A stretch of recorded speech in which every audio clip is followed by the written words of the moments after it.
The journal itself is a mind expanding agent. And what you say about being less judgmental of yourself, the more you do that, the more you journal, think about how that can impact the way that you see other people's struggles as well. It is a tool for helping us become more compassionate.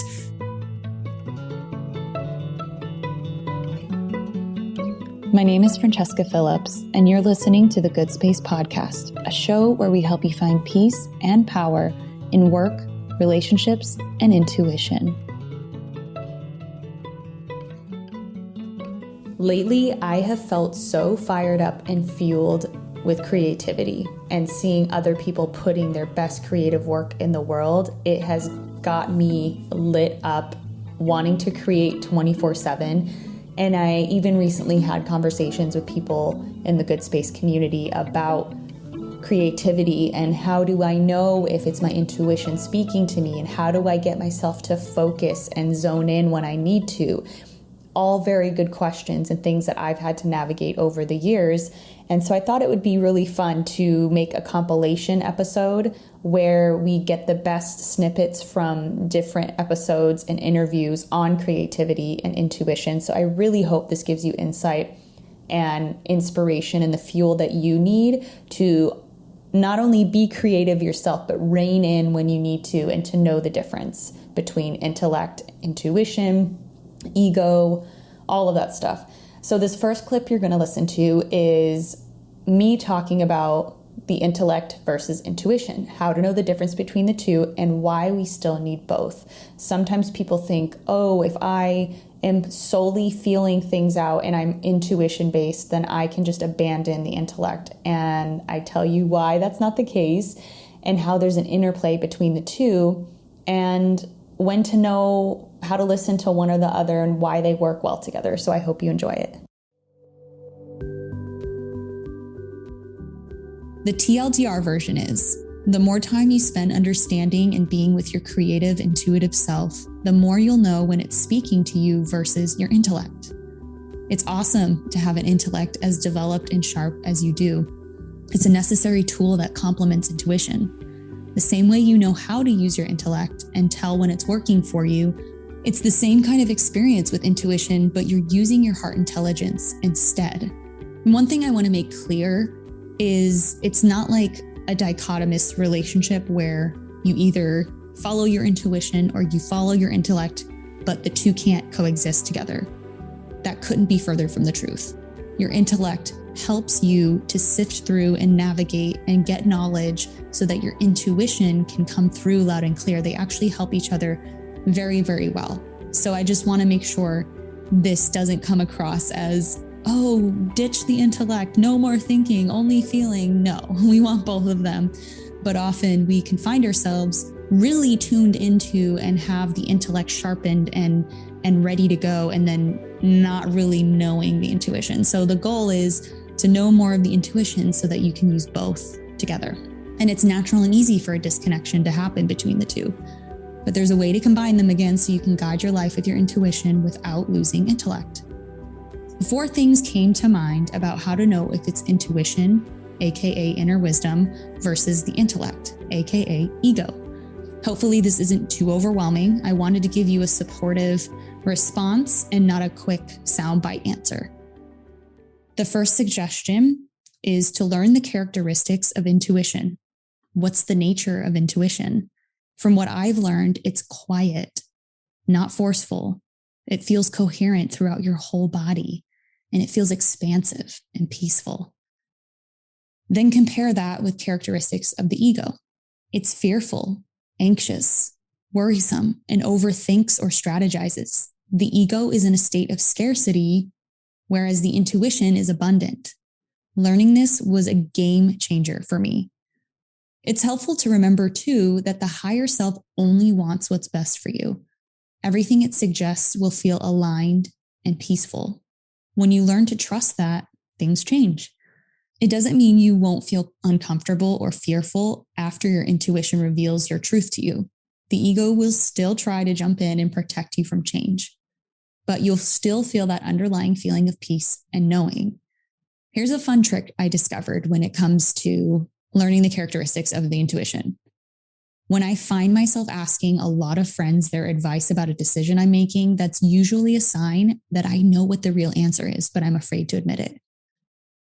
Because a lot of times the intuition is very clear, very concise, and it's kind of obvious, but a lot of times I didn't, and maybe you didn't want to admit it. And so if you find yourself asking for a lot of advice, take a pause and be like, wait a second, I think I know what the answer is, because by asking other friends, you're basically trying to convince yourself out of the thing that you know is true. So the second suggestion for being able to tell your intuition versus your intellect is to practice acting on intuition in small ways. If you're hungry and wonder what to eat, act on the first answer you get in your gut before your mind kicks in. Same if you're wondering what to do with free time. Acting on that first gut feeling builds trust and familiarity with your intuition. And it also lets you practice in a low stakes environment. Now, what if you make the wrong decision while you're learning? I had air quotes around wrong. First, I suggest reframing the idea of right or wrong. Every decision you make is an opportunity to learn.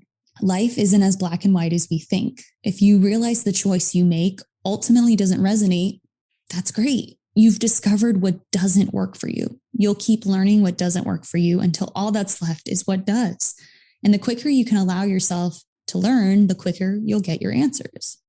So here's something I noticed when I was trying to learn this suggestion. Often when I would choose soda over water, there was an intellectual persuasion that happened.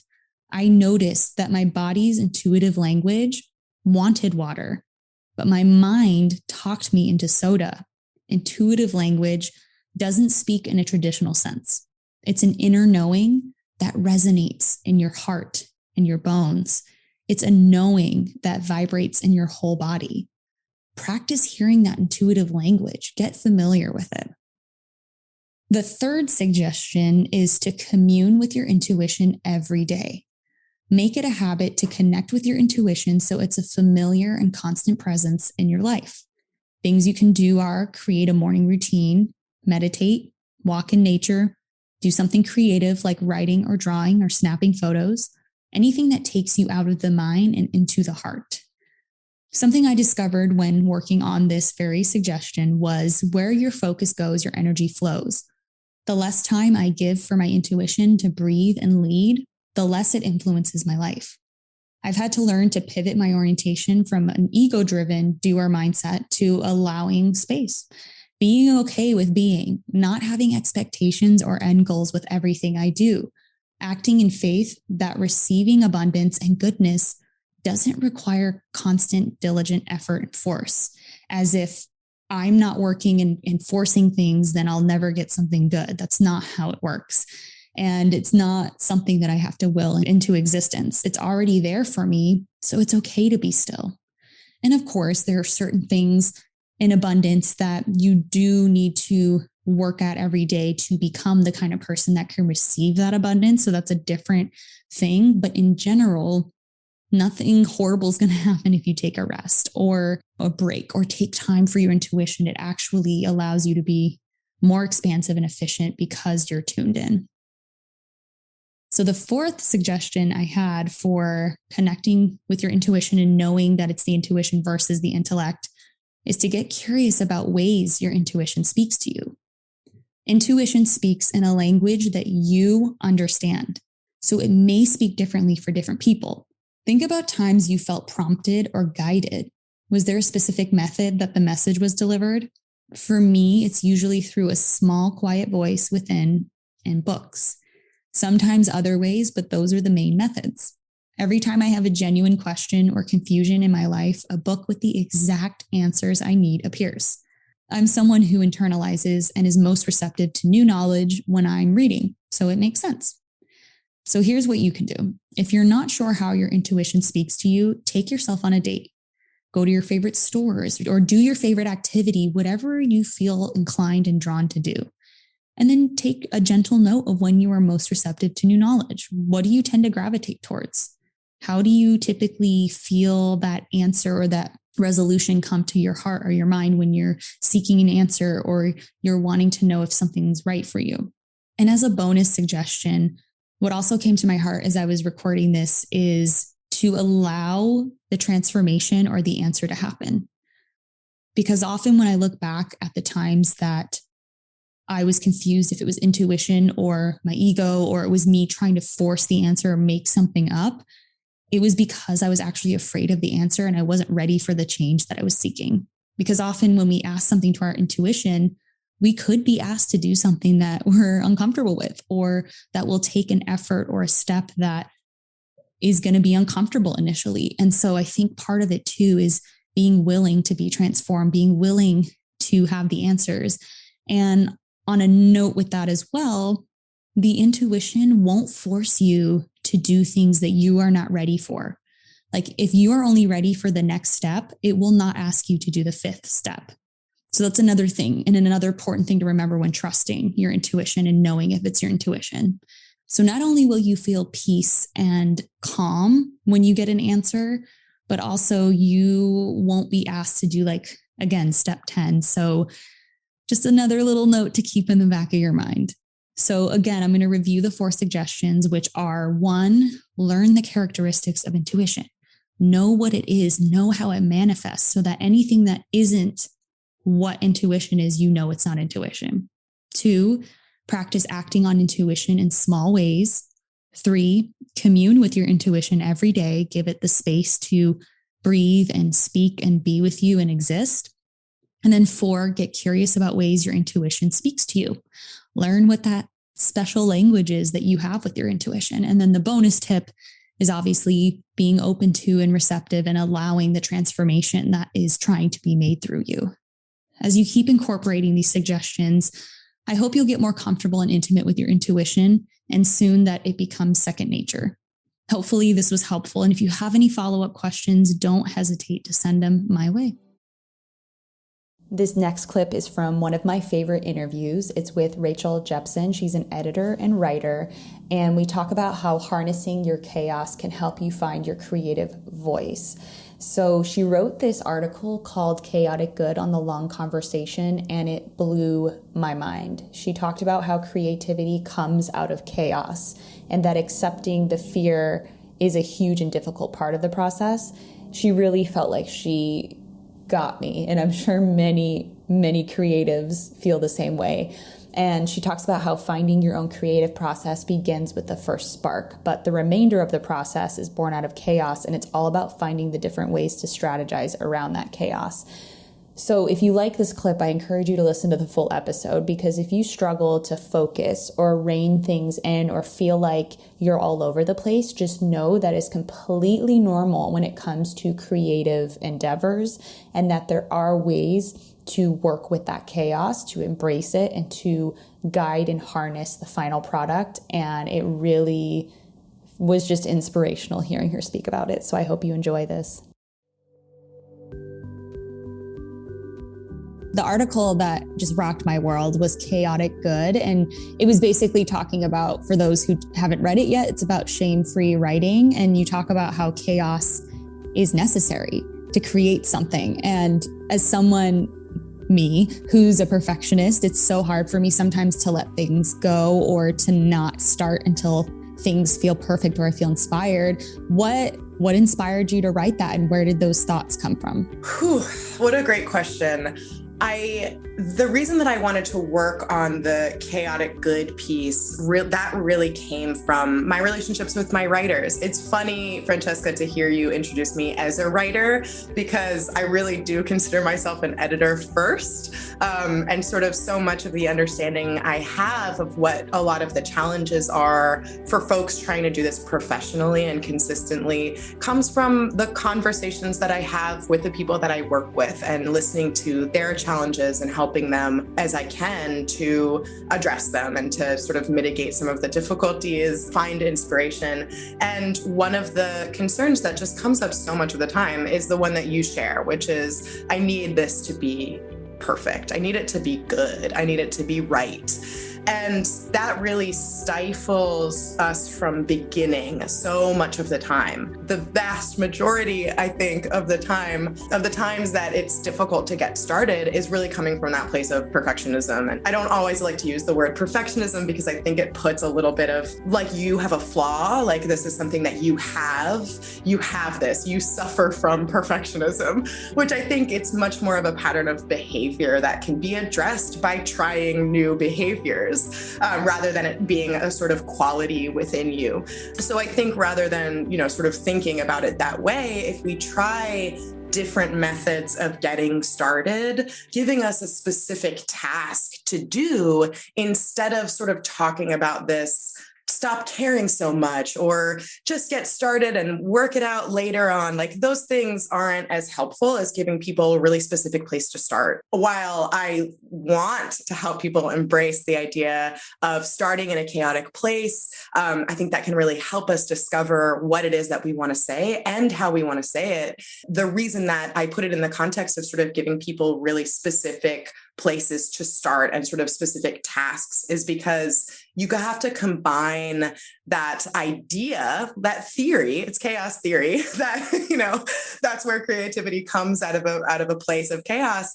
You have to also give people prompts. Start here, start with this random word, something like this, that sort of, I always talk about prompts being the thing that puts gas in your creative tank, but then you're still the driver.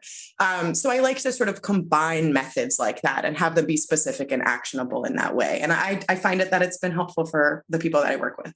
Really great. And I actually want to read the quote that I pulled that I really, really liked about chaos. You said, chaos isn't only necessary to create anything. Harnessing chaos is possible in our ultimate creative state. Self-editing is part of the creative process, but the initial idea, the first spark of truth that ignites a new piece of writing and fuels the remainder of the process, is born out of chaos, just like the universe. So I'm assuming you had to work your way through this, right? Like you had to figure this out for yourself as a writer.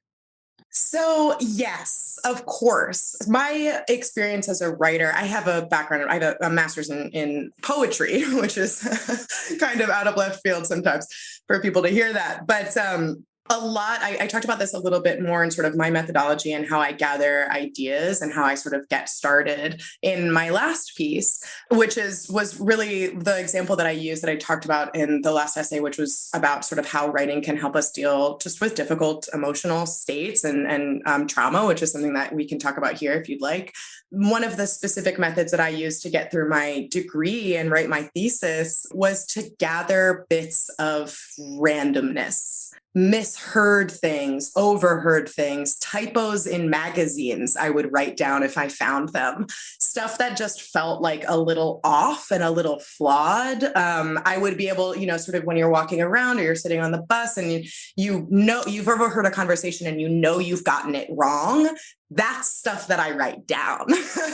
And I start from that point. I have a million of these tiny little, pocket notebooks where I recorded basically just flaws that I would see, stuff that didn't quite make sense, stuff that was off or taken out of context. I would deliberately take things out of context. And then I revisit that sort of notebook full of chaos to help me get started. I'll find whatever sparks my interest, write it down or type it up and start from there. So it was a deliberate part, that sort of harnessing of that chaos. It was really a method for me. It was a specific strategy when I was working in that genre.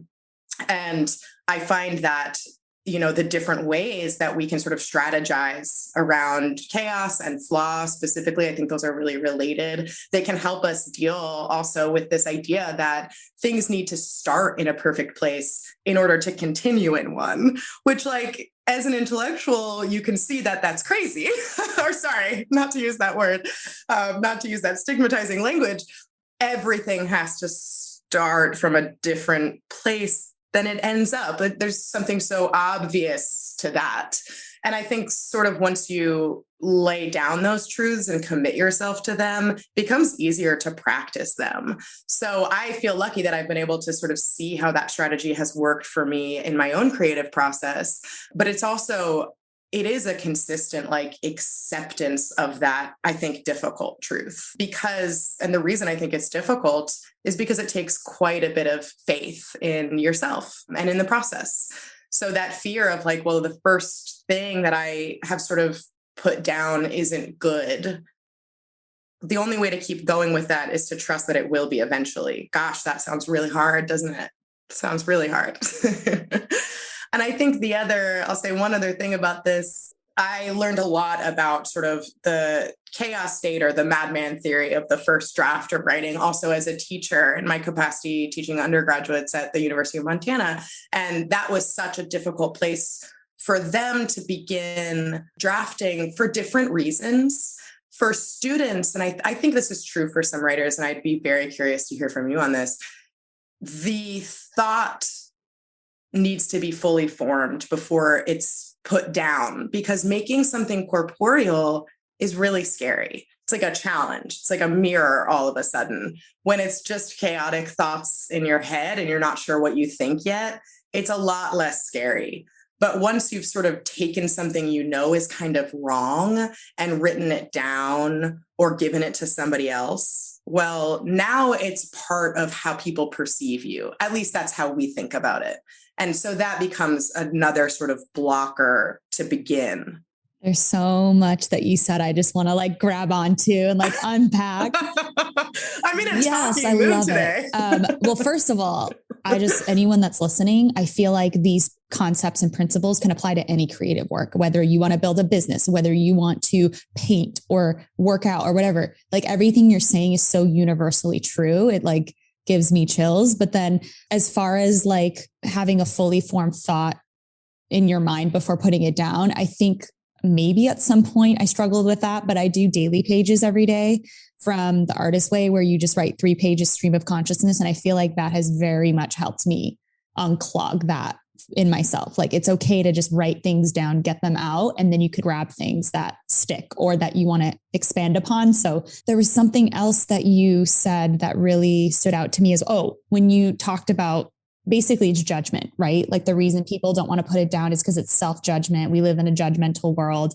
So it's almost like allowing yourself to just write something and not having to qualify it, to put value on it, to not judge it. And when we can remove that, then we might feel safer with ourselves. And I feel like that's what I've been learning so much is I need to feel safe with myself. That's absolutely beautiful. And I think while a lot of what I'm talking about here in sort of the creative process is applicable in a lot of fields, I think there's something specific about writing that people can harness no matter what field they're in the way that you have, which is this journaling. And I think this idea of like journaling to sort of get through these thoughts of self-judgment, I think there are similar things can happen when you sort of embrace the chaos theory of the first draft. But what's really profound about being able to do that, no matter if you consider yourself a writer or not, if you just journal, but you're a banker during the day, whatever, the journal itself is a mind expanding agent. And what you say about being less judgmental of yourself, the more you do that, the more you journal, think about how that can impact the way that you see other people's struggles as well. It is a tool for helping us become more compassionate. So I think that's another way of getting over or sort of adjusting that kind of perfectionism that a lot of us have is, would you have the same kind of judgment about somebody else? What if you were the stranger or you were the friend? Would you tell them, this has to be correct, or I'm not going to give it any of my time to help you figure out what it is that you think or what the thesis is? If you are that kind of person and you treat other people that way, good luck. But I think that there's so much too about how journaling can help us become more compassionate, not just for ourselves, but for other people, because of the way that it sort of lays out the first draft of consciousness, of ideation. And there are other elements of that as well that we can discuss, but just curious what you think about that. I mean, I journal every day and, I do the 3 pages stream of consciousness, but now the way I guide it is I on the cover of my journal, this is actually from Dr. Benjamin Hardy, and I wanted to test it out and it's been working really well, but I'll have a list of things that I've accomplished in the last 90 days. And then the things that I want to work towards in the, next 90 days. And reading that and journaling has just opened up so much within me. But before I did that, I definitely journaled to process emotions. What I now see as trauma, I honestly didn't recognize what trauma was until like this year or last year. I was like, oh, that happened because I was experiencing a trigger response and I had no idea. And so I think it's changed as my needs have changed. And so I am thinking about someone listening who maybe they are struggling with something, or maybe they're in a transition point in their life. So how would you recommend that they start or approach journaling to help them work through something? What a great question. Thank you for asking. And I think your own perspective here is incredibly valuable because this isn't just an idea. This is something that people do. It's also something that people study.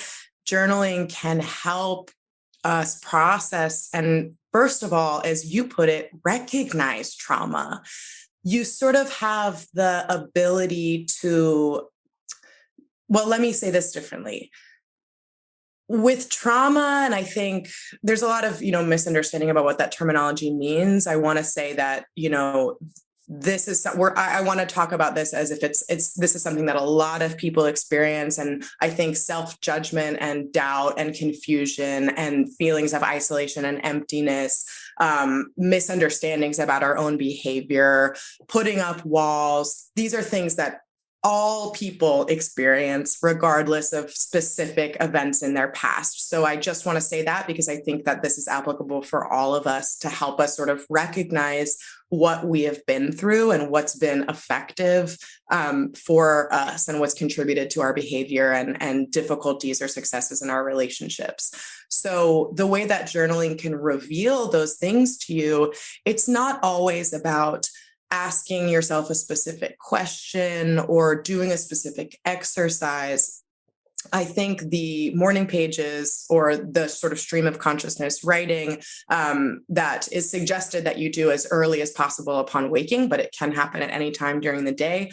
What you're doing is more than even examining, right? Because you're not examining, you're laying out how you're feeling now. And what that ends up doing over time, I think, as we sort of reach back and sort of start to think this, I'm having this memory, maybe this feeling that I'm having is there's something in my head right now. There's an image that I want to write down. You start to build a sense of what has happened to you. And what the power of that recognition is that it helps us remove or mitigate the effects of self-doubt when it comes to that sort of, why am I like this feeling that we have, that like, why can't I just be different? Or why aren't things easier in this way? It's really hard for us to access what's happened to us in a way that helps us actually understand that we are the result of a lot of different things. I think the other gift of journaling when it comes to understanding and sort of recognizing is all of the voices that you have in your head are part of this. I think it's related to meditation. That's not a practice that works for me, but I've heard that this really does reveal sort of a similar kind of realization and then recognition of the many yous within you. And so that sort of conversation that you get to start having, and that sort of, you understand, oh, maybe I'm reacting in this way, or I'm having this emotional response in this part of my body, in this part of myself, in this version. Maybe that version of yourself is your child self, something like that. Just being able to see that play out over time, you can even see your writing style change sometimes. And I think those can be really really profoundly helpful. And again, what I think that can do once we're in a place to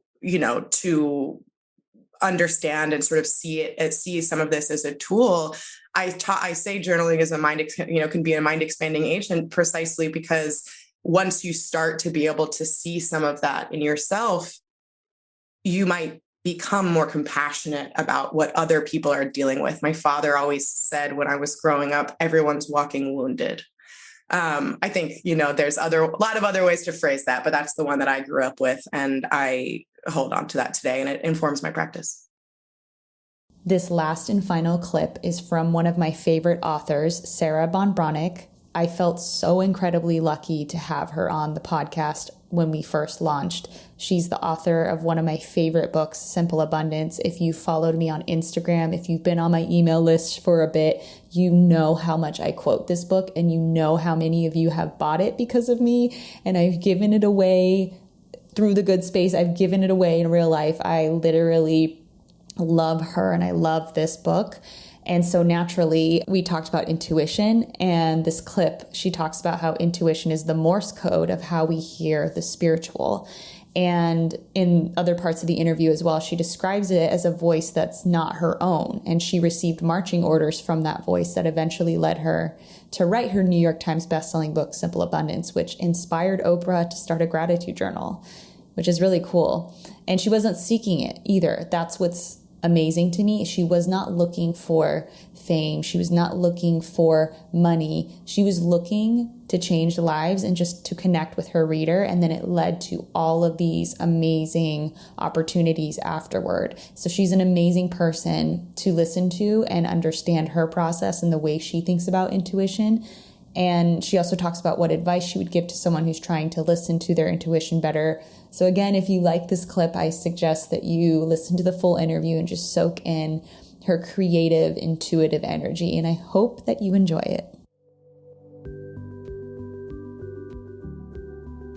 When I was told, I think that intuition is the Morse code of how we hear the spiritual. Simple Abundance will work no matter what your spiritual belief is, because it's creative and it's practical. But I really believe that the our untapped ability to bring our dreams into the world and to be a force for good in the world, but really to just have the life that we yearn for. That intuition is our invisible guide. But when I sat down at the dining room table, I was absolutely exhausted by the whining I did in my head. And I don't think that women complain too much to their friends, because we wouldn't have it. But I think that there's a constant whining when we're frustrated and we feel like our dreams are denied and we don't know what to do. And, we're doing everything. We're consciously connecting the dots, but we're getting nowhere. When I say I was whining to myself in my head and my heart, and I was also whining to heaven. And I just,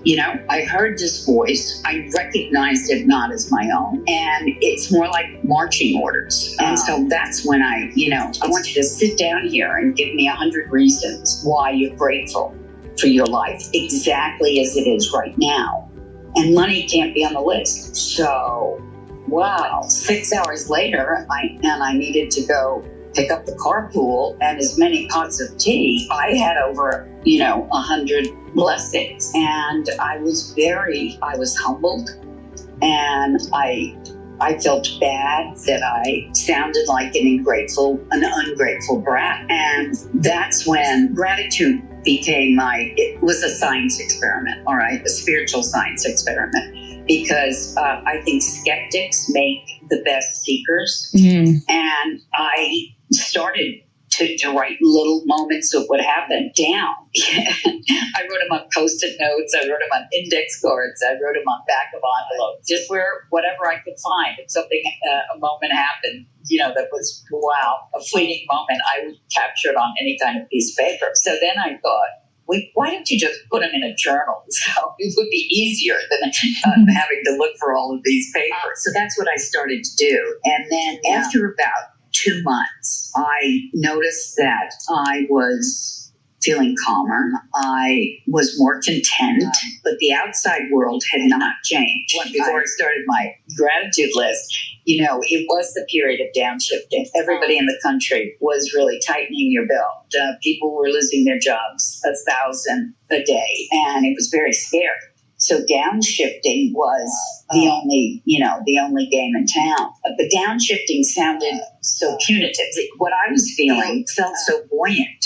And I realized that gratitude was the buffer. That was the buffer. And I thought, oh, well, if you do this for 2 months, you're going to be different on the inside.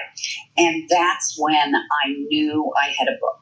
That's what I wanted to write. And blessedly, Simple Abundance came into my brain in neon letters. And really, when neon letters happen, you pay attention. Yes. And I said, that's it. So then I started that journey. And the journey would take me 5 years. And for the first 2 years, I was rejected by every publisher in America. But I kept writing. I kept showing up every day. But that struggle to bring Simple Abundance into the world was massive. There would be so many days when I would have nothing, I would think, to be grateful for. And so I put down my basic, especially my agent, Chris Tomasino, got to the point where she would group a few rejections at a time. She didn't let me know every day, but every 3 weeks. She very gently gave me the bad news. Wow. So there are going to be some days when, you feel like crying yourself to sleep. And what I learned was when we hurl faith across the room and, just sob and feel so alone and so desolate and in such despair, gratitude really sits at the end of our bed waiting to comfort us. I just wanted other women to know that. That's really the motivating force behind the dream of Simple Abundance. That's really wonderful. And I really appreciate you sharing the fact that it wasn't easy. Like, even though you received that revelation, you received that inspiration, you still had those moments of doubt, and yet you showed up. You kept writing, you kept believing in what you felt. Well, yes, an artist, and I believe that all of us, all women, are artists of the everyday. You are an artist in what you create for others, in your website, and in your positive encouragement. I mean, those are your paint colors. And so we're artists of the everyday. And we have to understand that, first of all, that seems very radical. And if you've not grown up in a creative environment, and most of us haven't, unless, you have a gift, you dancing from the time you're 2. But, you have to. We don't think of ourselves as artists, but the everyday is the canvas. Every day is the canvas of our lives. But when you give yourself over to the work, you surrender to the work. I love Madeleine L'Engle, the author of A Wrinkle in Time. She was rejected 20 times for that book. She had a very strong faith, and she has a wonderful book on faith and art called Walking on Water. But what she says is you have to be willing to be a servant of the work. And I think that what that means in our lives is you have to be willing to do it. You have to show up. You can pretend you're a temp. You're a creative if you're not, and we go through these periods when we don't feel creative at all. And we're dry and we just want to give the whole damn thing up. If you pretend this exactly, I'm just a creative temp. I'm just holding it back until the artist comes back. I'm holding the space for it. So you get to those days, you think, I have nothing to be thankful for. I was just turned down. What is this? My 20th? Is this 25? Why am I doing this? This is ridiculous. And you've let me down. I mean, what the hell? This has been going on for 2 years. Those are the nights, you write down my daughter, her health, my husband, his health, my health, the cats. I'm able to do this. I don't know how much longer I'm going to be able to do it, but tomorrow is another day. And so you have your basics there. And there have been so many times in my life when I've gone back to my basics. But that's what gratitude is. That gratitude is the foundation that can fuel your creative energy. Oh, I love that, because with a lot of my audience, we definitely talk about the importance of the foundational habits. I love morning routines, and gratitude is definitely a part of that. I just love how beautifully you put that as women, we're artists of the everyday, and that it takes going back to those basics and really just having that faith and continuing to keep doing the work and being a slave to it, even if you don't know when or how it's going to happen. And so it ties it in nicely perfectly to my next question. In a December entry in Simple Abundance, I was reading it at some point this month. You said for women, big things are expected of us and we better be about it. We need to take care of ourselves so that we have the strength and patience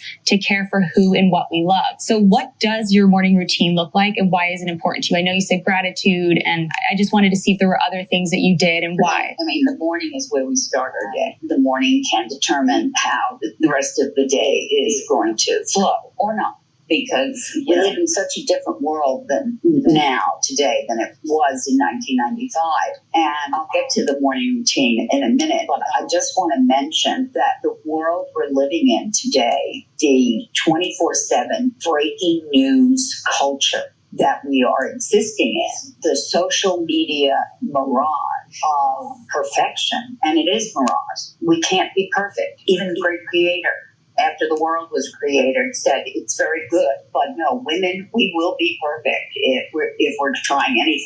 Yes. Which of course is the secret saboteur. We are so skilled at self-sabotage. But I start my day, I'm not connected to the world. I wake up and I feed the cats because they're a very early riser, and I make a pot of tea and I bring it back to bed with me. I have that first cup of tea and I read something that inspires me or gives me hope or encourages me. I'm passionate about what I call women with a past, women who've gone before, and all types of women in all kinds of situations, and how they all reached the point of no return, and they're so tired. They're so exhausted, and you can just feel the desperation in their voices from the memoirs. And then they went forward.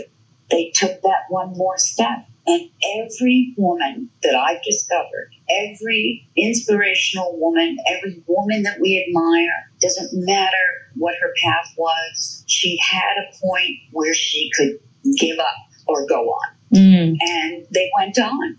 That is the Scarlett O'Hara moment when she's on the bridge. She raises her fist and she says, God is my witness. I will never be hungry again. Not me or my kin. It's that kind of soul moment, that kind of destiny, really. It is your destiny. You can't get to your destiny without reaching that moment of complete despair. I think that's because we can't do it alone. We have to have the spiritual moxie to continue. And I love the word moxie. It's an old-fashioned word from the Victorian time. It was a health food drink. Oh. And it had no alcohol, but it was a health food drink. And I just love what the word moxie represents to me. It represents grace and grit and gumption. So I will read stories. I love women's stories, women's memoirs, women's private lives. And there's an idea that what women do in their writings and in their truthfulness, women who have died, that is such a helping hand for us. But I think in my life and in my work, I just wanted to have a conversation with my reader. I write for only one woman. That's you when you're reading it. That's the listener. If she's reading me, we're just having a real, truthful, loving, gentle conversation. There's much laughter if we can just get to that point. So that's what I do. It's sort of like I fill the well before I can face the world. And, it's after my second cup of tea that I'm ready then to go and see what came overnight and start the business of the day. Now, when I was working on Simple Abundance, the 25th anniversary edition, it was like, I don't know how did that happen. That's amazing. I do the same morning thing, but I was at the computer. I was writing. It was a very tough deadline, but it was the happiest writing I'd ever done because it just had a momentum to calm our lives. And I've learned to be a very disciplined writer. So that was certainly part of the writing of Simple Abundance, new one. which is 128 pages longer than the first one. Awesome. So I really had a lot I wanted to talk to you about. I love that. Oh my gosh, you said so many wonderful nuggets of wisdom, especially the part where you said that you come to a point, every person comes to a point where you give up or you go on. And that's just, wow, that's so powerful. And everything else that you said as well. And I love that you also said you write for that one reader, and Simple Abundance really does make women feel seen and heard. I posted snippets of different entries on Instagram, and without fail, women reach out asking about your book, and they will often buy it because they just feel this magnetism towards what you're saying. Something and someone is speaking directly to their soul, and you get it. If you found today's tips inspiring or thought-provoking, share it right now on social media and make sure to tag me at Francesca A. Phillips or at Find Your Good Space, and also weigh in the comment section at findyourgoodspace.com. You can find links in the show notes. And if you have a spiritual or mindfulness problem that you want me to unpack on an upcoming The Good Space episode, or an awesome manifesting story you want to share, give my podcast phone line a ring right now at 917-719-0867. Also, don't forget to download my free morning routine guide. It's what helped me reduce my anxiety, increase productivity, and so much more.